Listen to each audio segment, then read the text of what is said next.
the customer requirements have been met, and look at the tools and how they're creating reports as well. Really get a good feeling for the end-to-end process of doing a site survey. Nothing can replace the practical aspects, because only when you're out in the industry do you really touch wireless, really get an intuitive understanding of what's happening over the air. Now, there are some sample questions on the Cisco Learning Network. I would recommend you take a look at them. In my personal opinion, they don't really prepare you for taking the exam, but they do show you the kinds of questions that Cisco is asking. And, before you do this site survey, there's an expectation that you've already got some Cisco certification, so you should be familiar with the way Cisco like to position their questions, etc. So you're going to find the same style of questions in this exam that you'll be familiar with the earlier certifications that you've done. One of my recommendations for you as well is take a look at the Cisco Design Guidelines documents. Now, I haven't listed any here, and the reason is that they continue to update them, and they edit them, and it's really important to get the latest one and the latest techniques that they've got. But they've got ones that talk about deploying voice networks, mesh networks, location networks, and I personally find these incredibly valuable. And in fact, if I'm deploying Cisco equipment, I normally take those specifications with me. I find them a useful reference document. So I really find it very useful for you not only to take the exam and the certification, but in general for doing the job. Do look at those design documentations that they have up on the Cisco website. I think we all have individual ways that we like to prepare for an exam. And these are some techniques and some guidelines here that may help you. First of all, when you feel that you're ready to take the exam, go ahead and register for it, and you do that at Pearson VUE on their website. And this is Cisco's partner that will actually administrate those tests, and they have various test houses that they work with, worldwide, and you can go onto their site and find test houses that are in your area. And for this exam, because it's a fairly short exam time-wise, it normally doesn't take that long to actually register for it. But I would go in there, 1-2 weeks beforehand, so give yourself plenty of time to prepare for it. But it's not that uncommon for you to be able to actually register and take it within the next 24 hours. But again, that varies depending on where you live in the world and what facilities are available and how busy they are.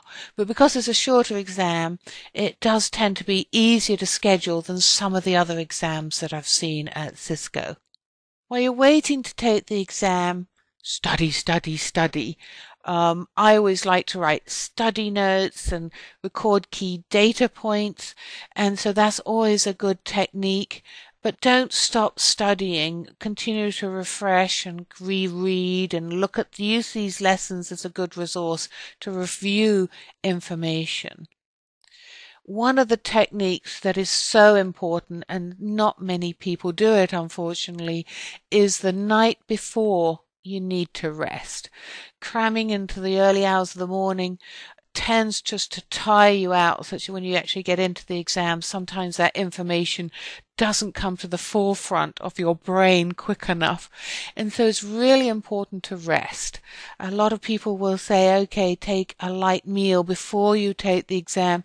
I like to have a nice big meal the night before the exam as well, and then just a light meal on the day that I'm taking the exam itself, just to give me a boost of energy.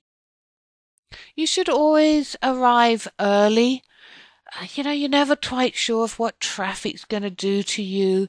Not sure if there's going to be people in front of you when you get to the testing center. So always arrive a little bit early. I always like to get there about 30 minutes early, sometimes a little bit before that, and I just sit in my car and just review my notes one more time before I go in. It is so important that you stay relaxed. I'm one of those people who get incredibly anxious before I take exams. And, it really doesn't serve anybody any good. You need to relax, and try different relaxation techniques for yourself. What I always like to do is just some deep breathing. I find that brings me back under control, just calm myself down. And so whatever techniques work for you, but try those techniques before you go in. And actually, in fact, when I'm sitting there in front of the screen before I have clicked the begin the test button, I will do the same thing. Deep breathing, relax myself before taking the exam. When you've arrived at the testing center, and again, you want to make sure you get there nice and early, but you'll need two forms of identification. I normally just take my driving license and my passport because they're two very recognized forms of identification. They will take your photo. So if you're like me, and maybe it's just a female attribute, but if you're like me, I always like to do my hair a little bit before I go in so that the photo looks quite reasonable. Of course, they're pretty yucky photos taken with a webcam, but they will take your photo beforehand. So just be prepared for that. And also, the other thing you need to know is that you're not allowed to take anything into the exam rooms. They don't let you take water or little snacks into the exam room. The thing is that you also can't take anything else. So I always take a spare pair of glasses with me and I take a cloth for cleaning my glasses. And I have been able to, in previous tests, be able to take the cloth for taking my exam, and I just lay it out flat. And they allow me to take that because I need that in order to have visibility to the screen. And so that's just a physical attribute that I personally need. But you're not allowed to take pens or paper or anything else. So take your cell phone off you, leave it in the car, or, things like a watch. I've even taken those off before I go into the testing room. You're not allowed to take anything in. The only thing I've ever taken in, like I said, is my glasses. The other thing is that sometimes people leave their stuff in the car. I'd recommend whatever you don't need, leave at home. But you can leave stuff in the car. But what I always personally like to do is they have a lockbox actually on the facility, and I normally just drop my stuff in the lockbox, and I've never had any issues with it. So I just drop my wallet and of course my driving license and passport that I brought in as IDs into the lockbox. I personally feel more comfortable than leaving it in the car, but you, on the other hand, could also leave it in the car as well. Now, a couple of techniques when you're actually taking the test. The first one is read each question carefully. And this is really hard to do if you're panicking. So it's really important again to stay calm and to read the question. It sounds a bit simplistic. Sometimes when I'm first starting out, I actually put my finger over the screen and actually read each word to myself. It just helps me calm myself, focus on the question, make sure that I'm really reading the question. Very important also to read all of the answers before you go ahead and select. On some of these exams, they're looking for the best answer, not necessarily the first right answer. So there could be some subtleties there on the answers. So read each of the answers as well. And you typically have time to read the questions and all of the answers before you have to respond with your answer that you're going to select. What I always do, and what is a very standard technique by people taking certification exams, not just Cisco, but any certification exam, is that when you look through the answers, there are some of them that you just say, well, I know that's wrong. So just eliminate them and then look at the ones that you think, well, it could be one of those ones. Now, always answer the question. You do not get penalized if you answer a question incorrectly. So even if you're not too sure and you've eliminated the possible answers down to 2 or 3, it is better to guess the answer than to not answer at all. Now, one of the things that I hate most about the Cisco certification exams, and other companies don't do this, is that you can't go back to a question. So once you've answered it, you need to let it go. You need to say, okay, I've done with that question. I'm now focused on the next one. Stop worrying about it because you can't go back. So do the best you can and then move to the next question. Do not get hung up on one question.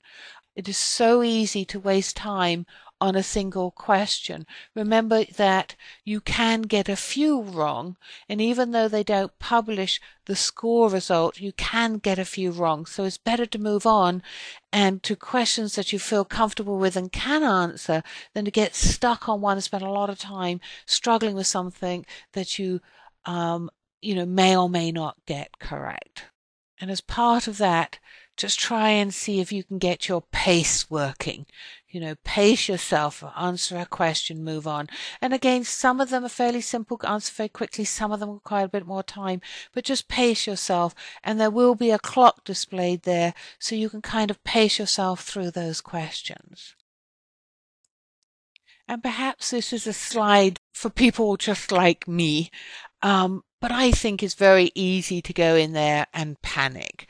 I always find that, if I struggle with the first one or two questions, sometimes I lose it. And it's okay, it's okay to get one or two questions wrong. The thing is here that you can always take it again. And this course, you can take it 5 days later. So yes, it's expensive if you fail, but just stay calm. Recognize that there are value in taking the exam. Answer each question the best you can. If you've really worked hard, you've studied hard, you've listened to these lessons, you've been out there, you've practiced it, you've been using the tools, you're in a good shape to pass this exam. At the end of the exam, it will give you your result telling you, hey, I've passed, or, well, these are the results and these are the areas that you need to go back in and study and improve.